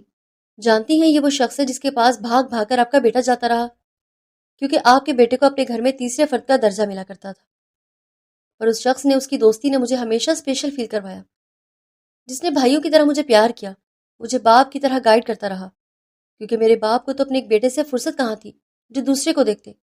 میں تڑپتا رہا اپنے باپ کی ایک نظر کو۔ مجھ جیسا ادھورا شخص ماہین کو دے ہی کیا سکتا ہے سوائے محرومیوں کے؟ خاص لوگوں کو ہی خاص لوگ میسر ہوا کرتے ہیں، اور مجھ جیسے تو بس خالی دامن رہا کرتے ہیں۔ وہ دیکھتی رہ گئی اپنے بیٹے کے چہرے پر کرب کے تاثرات۔ ایک ماں کے دل سے کوئی پوچھتا کہ اس پر کیا گزر رہی تھی، اس کے اندر کا ندامت کے بڑھتا ہی جا رہا تھا۔ ذیشان میری جان، مجھے معاف کر دو، بہت غلط کیا میں نے تمہارے ساتھ۔ میں اپنے بھائی کے پاؤں پکڑ لوں گی تیری خوشی کے لیے۔ ماہین کو وہ ان کی بات کاٹتا ہوا بولا، بس امی، آپ ایسا کچھ نہیں کریں گی۔ میرا دل مطمئن ہے یہ سوچ کر کہ ماہین کے لیے بہترین انتخاب جنید ہی ہے۔ اب آپ لوگ ایسا کچھ نہیں کریں گے، وہ قطعی لہجے میں بولا تھا۔ طاہر افندی جو یوں ہی وہاں سے گزر رہے تھے، ذیشان کی باتیں سن کر افسردہ سے ہو گئے، کیونکہ آج ان کو شدت سے اپنے بیٹے کی محرومیوں کا احساس ہوا، اور ساتھ ہی افسوس جاگا کہ وہ کبھی اچھے باپ نہ بن سکے۔ یہ درد ان کو تعمر رہنا تھا۔ جس بیٹے کو انہوں نے اپنا سب کچھ سمجھا تھا، اس بیٹے نے ان کو کہیں منہ دکھانے کے قابل نہیں چھوڑا تھا، اور جس بیٹے کو وہ کسی قابل نہ سمجھتے تھے، اس نے ہی ان کا سر فخر سے اونچا کیا تھا، اور بروقت سمجھداری سے کام لیتے ہوئے سب کچھ سنبھال لیا تھا۔ وہ نایاب کا بھی حال احوال اور خبر رکھتا، ایسا نہ تھا کہ اسے پاگل خانے میں ڈال کر بھول جاتا۔ احساس ندامت بڑھنے لگا تھا ان کا۔ ان کو لگا کہ وقت کبھی کسی کے لیے ٹھہرتا نہیں ہے، ابھی موقع ہے، چاہے جو بھی ذیشان کرے پر وہ اپنے دل کی بات ضرور کہیں گے۔ اس لیے وہ دروازہ کھول کر سامنے آئے اور ذیشان ان کو حیرت سے دیکھنے لگا۔ وہ اپنی آنکھوں کی نمی پوچھنے لگا اور چہرے کا رخ پھیر گیا، کیونکہ وہ اپنا درد ہمیشہ ہی اپنے باپ سے چھپاتا آیا تھا۔ مجھے معاف کر دو میرے بیٹے، بہت برا باپ ہوں میں، ہو سکے تو مجھے معاف کر دینا۔ میرے غلط فیصلے نے تمہاری زندگی کی ساری خوشیاں چھین لی، ہو سکے تو اپنے باپ کو معاف کر دینا۔ بہت خود غرض ہوں میں، بہت بری طرح ناکام ہوا ہوں، ایک اچھے باپ کا فرض کبھی نبھا ہی نہیں پایا، نہ دانش کے لیے اچھا باپ بن پایا، نہ تمہارے لیے۔ حقیقت یہی ہے کہ تمہاری خوشیوں کا گنہگار میں ہوں۔ اگر مجھے ذرا بھی علم ہوتا تمہارا ماہین، وہ جو ہاتھ جوڑے اپنی کہہ رہے تھے، ذیشان ماہین کا نام سنتے ہی ان کی بات کاٹ گیا، ان کا ہاتھ تھامتا ہوا بولا، پلیز پاپا، اس کا نام بھی نہ لیں اس طرح۔ میں واقعی نہیں چاہتا اس سے شادی کرنا، اور نہ ہی کبھی کسی سے شادی کروں گا۔ ذیشان کا درد شدت سے محسوس کیا ایک باپ نے۔ آج نہ صرف ذیشان رویا تھا بلکہ باپ بھی اپنی کوتاہیوں کی وجہ سے رو رہا تھا، اور ساتھ ہی ساتھ ایک ماں بھی اپنی کوتاہیوں پر شدت سے رو رہی تھی۔ ماں باپ کی غلطیوں کی سزا ان کے بیٹے کو مل رہی تھی، اس بات کا افسوس تو ان کو تعمر رہنا تھا۔ مجھے معاف کر دو، مجھے اپنا باپ بننے کا موقع دو۔ جانتا ہوں اب تمہیں میری ضرورت نہیں رہی، پھر بھی مجھ بوڑھے کو معاف کر دو، مجھے اپنی زندگی کا تھوڑا سا وقت دو۔ طاہر افندی درد سے چور لہجے میں بولے تو بے ساختہ ذیشان ان کو گلے لگا گیا، اور دونوں باپ بیٹے کی آنکھیں نم ہو گئی تھی۔ پاپا، آج بھی مجھے آپ کی ضرورت ہے، میں نے آپ کو معاف کیا، میرا سارا وقت آپ لوگوں کا ہے۔ ذیشان کی کہی بات پر طاہر افندی کے اندر سکون سا اترا تھا۔ کیسا رہا آج کا دن موم؟ سب ٹھیک رہا؟ جنید شاہ نے پوچھا ان کے روبرو بیٹھتے ہوئے۔ کچھ دیر کی خاموشی کے بعد وہ بولی، جنید، آج مہین کے لیے ایک اور رشتہ آیا تھا۔ انشا نے ٹھہر کر کہا۔ کس کا موم؟ جنید نے کہا۔ تمہارے دوست کا تم کو پتا تو ہوگا، ماہین ذیشان کے بڑے بھائی کی بیوی رہ چکی ہے، اب وہ لوگ ذیشان کے لیے مانگنے آئے تھے رشتہ۔ کافی عجیب سچویشن ہو چکی تھی، مجھے لگتا ہے کہ ان کا رجحان ہماری طرف ہی ہوگا، باقی جو اللہ کو منظور ہو، انشا نے کہا سکون سے۔ وہ بس ہنکار کر اور گمسم ہو کر اٹھ کھڑا ہوا۔ کتنا کچھ اسے یاد آیا، وہ جو جانے انجانے میں بھول چکا تھا، کیونکہ ذیشان چاہتا تھا کہ وہ بھول جائے، کیونکہ اس کا پیار اس کے بھائی کی عزت جو بننے جا رہا تھا۔ وہ بھول بھی گیا کیونکہ اپنے دوست کا بھلا چاہتا تھا، اس کی اذیت کم کرنا چاہتا تھا، نہ کہ بڑھانا چاہتا تھا۔ اس کی باتیں روز روز کر کے شاید یہی وجہ تھی اتنے سالوں میں مکمل طور پر بھول چکا تھا ماہین کو۔ جنید کبھی سوچ بھی نہیں سکتا تھا کہ ذیشان کی ماہین کبھی اس کے آفس میں آ سکتی ہے، کیونکہ اگر وہ آتی تو ضرور ذیشان اسے بتاتا اور اس کا خیال رکھنے کا کہتا۔ اس لیے اس کے وہم و گمان میں بھی نہیں تھا کہ وہی ماہین ہے۔ کتنے راز تھے جو خود بخود بیان ہوتے چلے گئے تھے شوریش شاہ پر۔ ماہین کی آنکھوں میں درد بھرا تاثر، ہونٹوں پر مسکراہٹ کے ساتھ، ماہین کی کمپنی کا نام، ذیشان کا ضبط، ذیشان کا خاموش درد بھرا انداز۔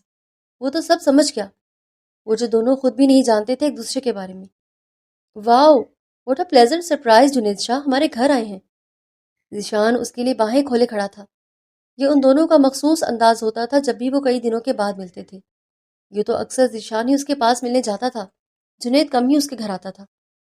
ذیشان ہمیشہ خود کو بھرے پورے گھر میں بھی اکیلا اور تنہا محسوس کرتا تھا، کیونکہ اس کا باپ ہمیشہ ہی دانش کو اس کے اوپر رکھتا تھا۔ ذیشان کے چہرے پر سکون تھا، جبکہ جنید شاہ غصے کو ضبط کرتا اس کے قریب آیا اور ایک زناٹے دار تھپڑ مارا زشین کے گال پر۔ وہ گال پر ہاتھ رکھے اپنے بہترین دوست کو دیکھتا رہ گیا جو غصے سے اس کو گھورے جا رہا تھا۔ کچھ لمحوں کے بعد وہ سنبھل کر بولا، واٹ؟ اتنا برا میرا پوز لگا کہ یہ تھپڑ مارا تم نے میرے منہ پر؟ جنید شاہ، بندہ زبان سے بھی کہہ سکتا ہے، تھپڑ مار کر کہنے کی کیا ضرورت ہے؟ ذیشان گال سہلاتا ہوا بول رہا تھا۔ اور واقعی تمہیں لگتا ہے یہ تھپڑ میں نے تمہیں اس لیے مارا ہے کہ مجھے تمہارا یہ پوز پسند نہیں آیا؟ جنید شاہ نے آنکھیں دکھاتے ہوئے کہا، آف کورس، اسی وجہ سے مارا ہے، اور میں نے کیا کیا ہے؟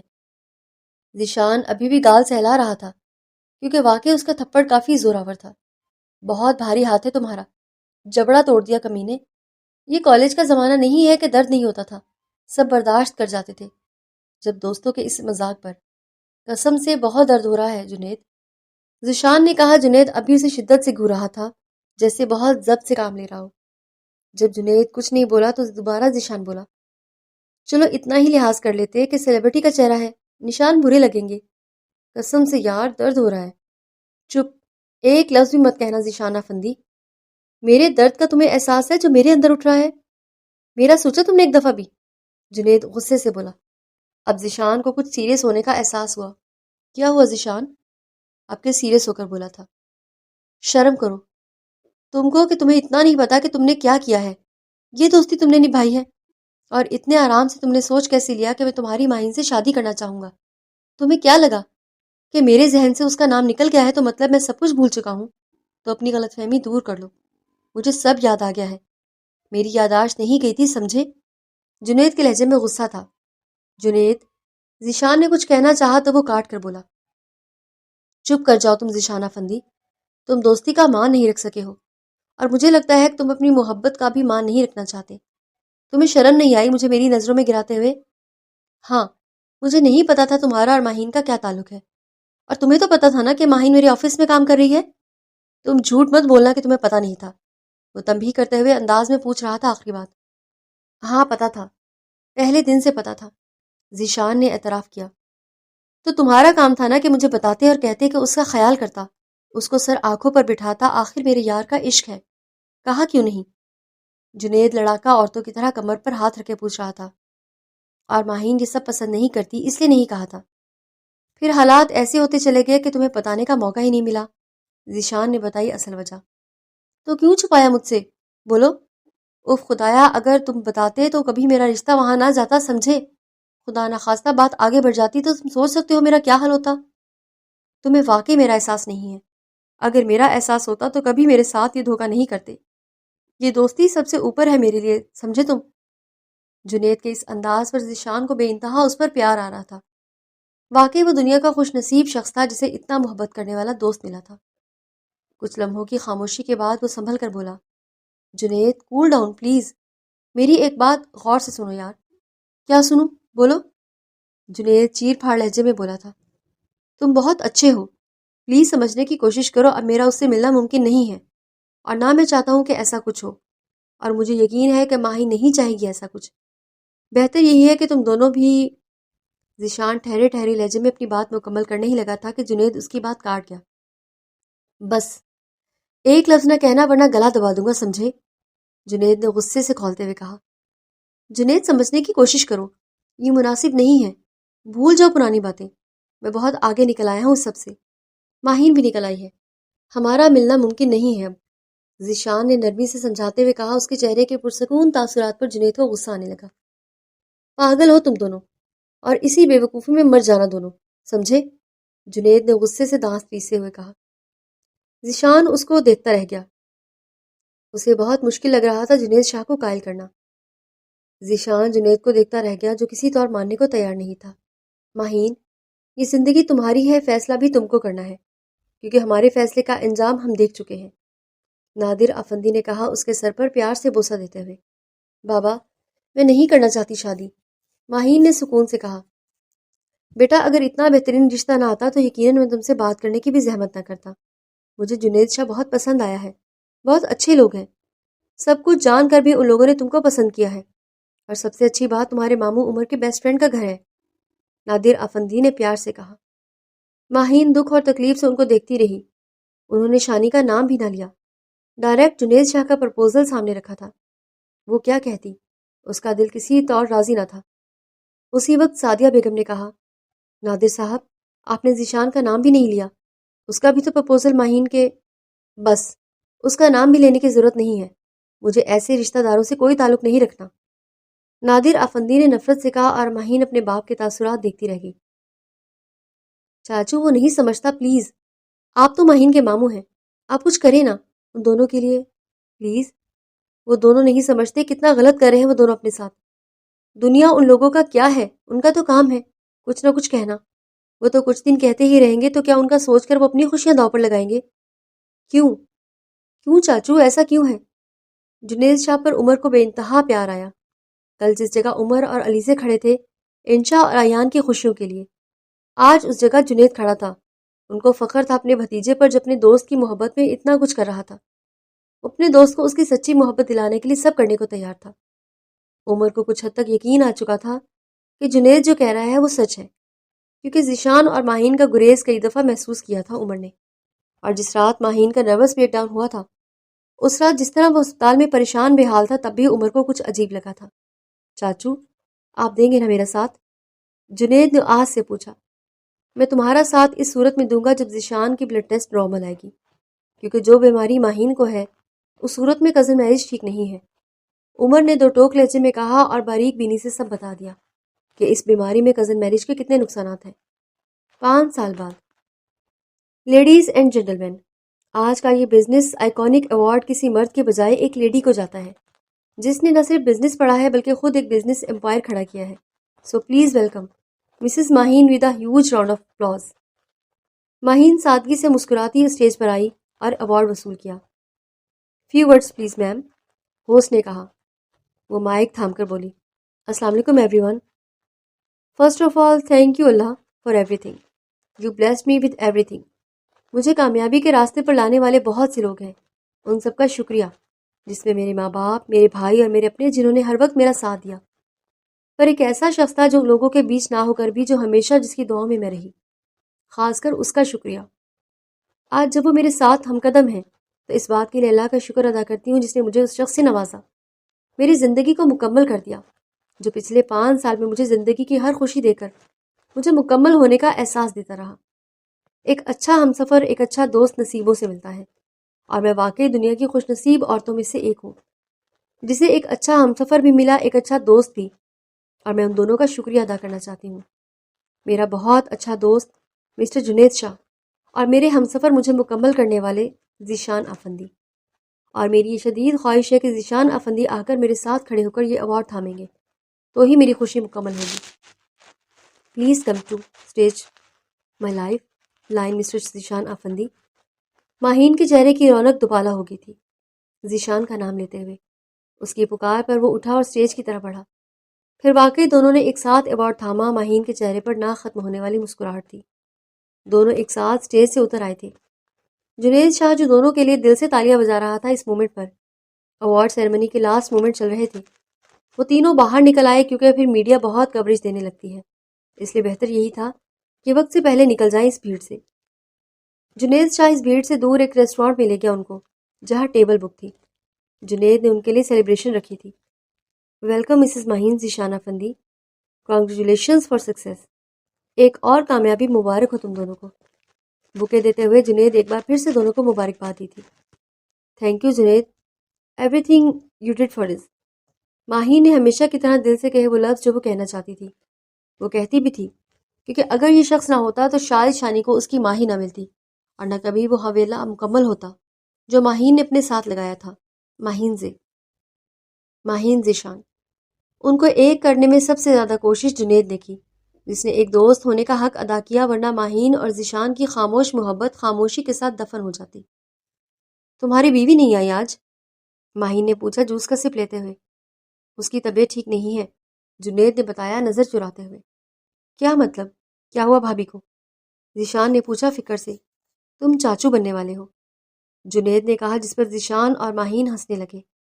اب اس طرح تم دونوں ہنس کر مجھے شرمندہ کر رہے ہو، جنید جھیمتا ہوا بولا، جبکہ ماہین دوسری طرف منہ کر کے ہنسنے لگی۔ یار اچھے جا رہے ہو، شادی کے تیسرے سال میں تیسری خوشخبری دے کر تم نے بڑا مارکا مارا ہے، ذیشان نے تالی بجاتے ہوئے کہا۔ جنید کو ہنسی آئی اس کے اس انداز پر۔ کل ہم آ رہے ہیں کیک مٹھائی لے کر ہیرا بھابھی اور تمہیں مبارکباد دینے۔ ذیشان نے اپنا پروگرام بتایا، جس پر جنید نے جلدی سے کہا، فی الحال آنے کی ضرورت نہیں، پھر آ جانا، سمجھ رہے ہو نا؟ جنید کی بات پر ذیشان کا نہ رکنے والا کہا بلند ہوا، اور ماہین بھی ساتھ میں شامل ہوئی، جبکہ جنید ذیشان کو گھورنے لگا۔ گھر پر سب نے پھول نچھاور کر کے ان کا ویلکم کیا، اور سب سے آگے تنویر اور حرین کھڑے تھے۔ حرین ماہین اور ذیشان کی بیٹی جو 4 سال کی ہو چکی تھی۔ گندمی رنگت اور بڑی آنکھوں والی حرین تنویر کی ہاتھ تھامے ہوئی تھی، اور دوسرے ہاتھ میں پھولوں کا گلدستہ انہوں نے پکڑا ہوا تھا۔ ماہین نے دونوں کے ہاتھ سے لیا گلدستہ اور دونوں کو پیار کیا۔ ان کے پیچھے طاہر افندی، شائستہ بیگم، سعدیہ بیگم اور نادر افندی کھڑے تھے، جن سے ماہین گلے ملی اور دعائیں وصول کی۔ وہ اپنے خاندان کے لیے فخر کا باعث تھی۔ طاہر افندی جہاں بیٹھتے فخر سے ماہین کا ذکر کرتے۔ ماہین نے ان کی سوچ بدل دی تھی۔ عورت کیا کچھ کر سکتی ہے، یہ احساس ان کو ماہین نے کرایا تھا۔ گھر سنبھالنا، بچوں کو پالنا، ان کی تربیت کرنا، اور اپنا بزنس کرنے کے ساتھ ساتھ شوہر کو بھی آگے بڑھنے میں مدد کرنا، ایک عورت اتنا کچھ کر سکتی ہے، کبھی طاہر افندی نے سوچا بھی نہیں تھا۔ علی اور عائشہ اپنے دونوں بچوں کے ساتھ آئے تھے، جبکہ تیمور کی ابھی شادی ہوئی تھی پچھلے سال۔ اس کے یہاں خوشخبری تھی۔ دعا اپنے شوہر اور ایک بیٹی کے ساتھ آئی تھی، کیونکہ آج ذیشان نے پورے خاندان کو بلایا تھا، گرینڈ پارٹی رکھی تھی۔ وہ اپنی بیوی کی ہر خوشی سیلیبریٹ کرتا تھا۔ ماہین منع کرتی رہ جاتی، پر وہ ان معاملوں میں کمپرومائز نہ کرتا۔ شانی بھائی، ایک گانا ہو جائے ماہین کے لیے، عاطف نے کہا، جس پر ذیشان مسکراتا ہوا بولا، میں اب نہیں گانے گاتا، کیونکہ مجھے کسی نے کہا کہ گانے گانے والا جہنمی ہے، اور مجھے ماہین کے ساتھ جنت میں جانا ہے، میں اسے وہاں بھی تنہا نہیں چھوڑ سکتا، ذیشان نے نرمی سے محبت سے لبریز لہجے میں کہا تھا۔ سعدیہ بیگم نے حیرت سے سنا اسے۔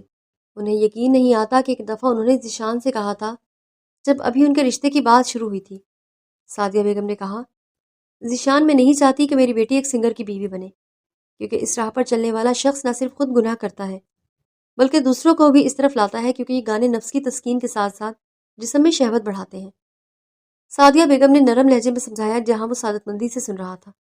مامی، اتنی سی بات، میں کبھی گانا نہیں گاؤں گا، کیونکہ جو چیز مجھے اور ماہین کو جدا کرے وہ میں کبھی کرنا نہیں چاہوں گا، ذیشان نے فرما برداری سے کہا۔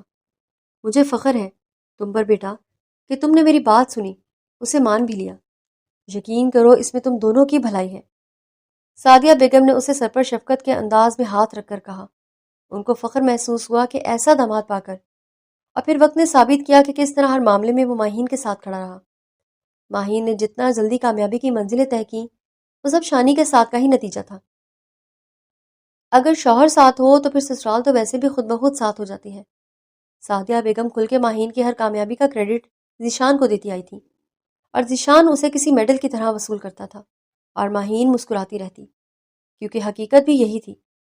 ذیشان ماہین سے سافٹ ویئر کمپنی سنبھال رہا تھا، علی اور احد کے ساتھ، اور اب جا کر صحیح معنی میں ذیشان اپنی سافٹ ویئر کی ڈگری استعمال میں لا رہا تھا۔ یہ بھی ماہین کا مشورہ تھا۔ جب بھی ذیشان کو کوئی مسئلہ ہوتا کسی کام میں، تو وہ بغیر ہچکچاہٹ کے ساتھ وہ ماہین سے مشورہ مانگتا، اسے سراہتا دل سے، جبکہ ماہین کو حیران کر دیتا۔ وہ سوچ بھی نہیں سکتی تھی کہ اس قدر وہ اسے ایڈمائر کرے گا۔ یہ ذیشان کے یقین اور بھروسے کا ہی نتیجہ تھا کہ ماہین اور جنید شاہ نے مل کر اپنی ملٹی نیشنل کمپنی کھولی تھی، اور وہ دونوں اپنی ڈگری استعمال میں لا رہے تھے۔ آج ان کی کمپنی کو ایک دنیا جانتی تھی۔ یہ ایوارڈ ماہین کو اس کمپنی کی وجہ سے ہی ملا تھا۔ اگر اس وقت ذیشان ساتھ نہ دیتا جب ماہین دن رات جنید کے ساتھ مل کر کام کر رہی تھی۔ طاہر افندی نے تھوڑا اعتراض کیا، پر ذیشان نے یہ کہہ کر ان کو خاموش کروایا کہ اسے اپنی بیوی پر پورا بھروسہ ہے، اور اس کی کامیابی کے راستے میں کسی کو رکاوٹ ڈالنے نہیں دے گا۔ کئی لوگوں نے ان کے بیچ شک جیسی بیماری لانے کی کوشش کی، پر ذیشان نے کبھی کسی بات پر کان نہیں دھرا تھا۔ لوگ اسے زن مرید کہتے، فخر سے ٹائٹل لیتا۔ اگر کوئی کہتا کہ اس کی بیوی اس سے زیادہ کامیاب ہے اور کماتی بھی ہے، تو وہ فخر سے کہتا کہ ماہین ہے یہ اتنی ٹیلنٹڈ اور جینیس، اور مجھے بھی اسٹیبلش کیا ہوا بزنس دیا اس نے۔ یہ سافٹ ویئر ہاؤس اس کی ذہانت اور محنت کا نتیجہ ہے۔ اس کے لہجے میں ماہین کے لیے فخر دیکھ کر کہنے والا اپنا سا منہ لے کر بیٹھ جاتے۔ لوگوں کو شٹ اپ کال دینا ذیشان اچھے سے جانتا تھا۔ لوہے کی سلاخوں کے پیچھے نایاب کا وجود کئی لوگوں کو افسوس میں مبتلا کرتا۔ اتنی خوبصورت عورت، اور یہ حال کیسے ہوا؟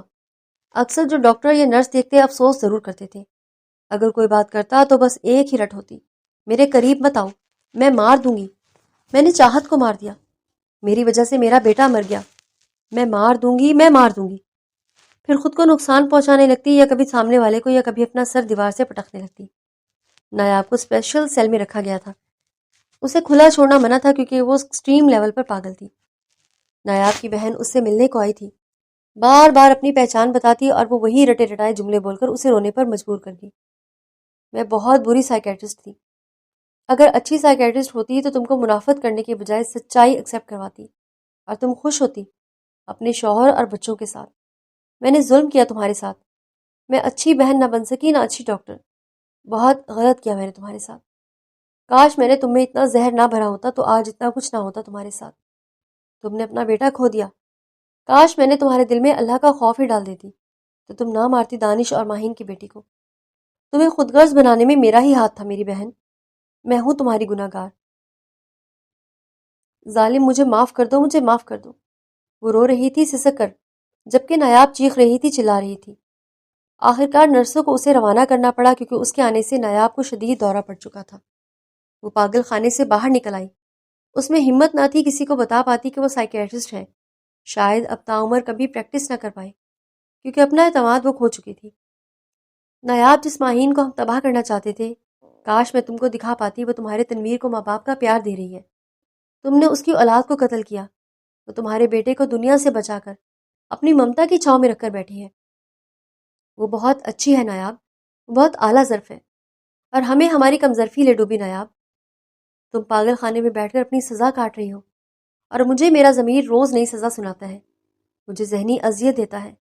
میں اندر ہی اندر مر رہی ہوں میری بہن، میں ختم ہو رہی ہوں۔ میں کیا کروں جو میری نجات ممکن ہو؟ بولو میں کیا کروں؟ وہ اس عمارت کو گھورتے ہوئے اندر ہی اندر خود سے بول رہی تھی اور بہتے آنسو اس کی اذیت کا پتہ دے رہے تھے۔ شاید تعمر اسے اس درد کے ساتھ ہی رہنا تھا۔ رات کے 4 بجے الارم کی پہلی رنگ پر ذیشان اٹھا اور سیدھا واش روم گیا اور وضو کر کے جائے نماز پر تہجد پڑھنے کے لیے کھڑا ہو گیا۔ کچھ دیر میں بستر پر ذیشان کو نہ پا کر ماہین کی بھی آنکھ کھلی اور ہمیشہ کی طرح ذیشان کو تہجد پڑھتا دیکھ کر مسکرائی تھی۔ ماہین کو اپنی شادی کی پہلی رات یاد آئی، جس رات وہ پوری رات شکرانے کے نفل پڑھتا رہا اور وہ اسے دیکھتی رہی کہ اس قدر بھی کوئی اسے چاہ سکتا ہے۔ ایسے کیا دیکھ رہی ہو؟ اچانک ذیشان نے پوچھا، اسے یوں خود کو تکتا پا کر اور مسکرا کر دیکھتے ہوئے۔ دیکھ رہی ہوں، میں نے ایسا شخص پایا ہے جو مجھے پا کر سہاگ رات کو پوری رات شکرانے کے نفل ادا کرتا رہا، اور میری پوری رات اس شخص کو تکتے ہوئے گزر گئی۔ ماہین نے محبت سے لبریز لہجے میں کہا، اور وہ سمجھ رہا تھا کہ کس رات کا حوالہ دے رہی تھی ماہین۔ میں اس رات کیا، آج تک ہر رات شکرانے کا نفل ضرور پڑھتا ہوں کیونکہ اللہ مجھ پر اتنا مہربان ہوا، مجھے اس بیماری سے بچایا جو میرے سب بھائی بہنوں کو ہے، اور ممکن کیا ہمارا ملن۔ جتنا اس رب کا شکر ادا کروں اتنا کم ہے ماہین، مجھ جیسے ادھورے شخص کو مکمل کر دیا۔ شانی، مجھے ڈر لگتا ہے تو مجھے مغرور کر دو گے اس قدر چاہ کر۔ مجھے حیرت ہوتی ہے ایسا کیا ہے مجھ میں جو کوئی اس قدر چاہے مجھے، معمولی شکل و صورت ہونے کے باوجود اس طرح مجھے دیکھتے ہو جیسے دنیا میں کوئی اور ہے ہی نہیں سوائے میری۔ یہ یقین کر لو ماہی، میری دنیا میں صرف تمہارے سوا اور کوئی ہے بھی نہیں۔ تم ہی میری زندگی ہو، میرے جینے کا سہارا ہو اور میرے جینے کا مقصد بھی۔ اس کا ہاتھ تھام کر خود سے لگا لیا۔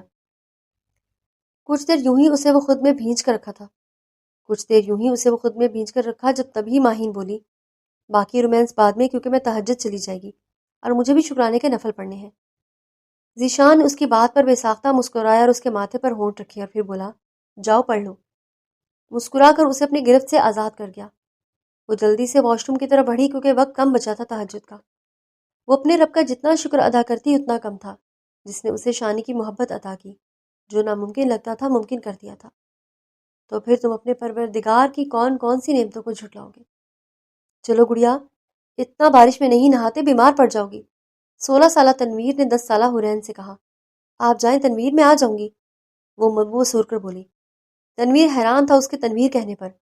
ابھی وہ اسے ٹوکنے کے لیے بولا، گڑیا، حرین اس کی بات کاٹ کر بولی، میں چھوٹی بچی نہیں ہوں جو مجھے گڑیا کہہ رہے ہیں، مجھے حرین بولیں۔ حرین، مجھے تنویر بھائی بولو، آئندہ خالی نام سے مت پکارنا مجھے۔ اب تنویر ذرا سی سختی سے بولا، کیوں بولوں جب مجھے پتا ہے کہ آپ میرے بھائی نہیں ہیں؟ میں تو آپ کو تنویر بولوں گی، سمجھے آپ؟ حرین اتنا کہہ کر اندر بھاگے اور اسے جاتا دیکھتا رہ گیا۔ ایک نیا سلسلہ نئے انداز میں شروع ہونے کو تھا، جس کی بنیاد رکھ دی تھی قسمت نے۔ کیا ہوگا تنویر اور حرین کی زندگی میں جاننے کے لیے اس سلسلے کے نئے سیزن میں آپ کو پڑھنے کو ملے گا درد کا نیا انداز، جس کا نام ہے تیرے درد سے شناسائی ہونے کو ہے۔ ریویو ضرور دیں اور ہو سکے تو میرا حوصلہ بڑھائیں۔ آپ کی رائٹر صبا مغل۔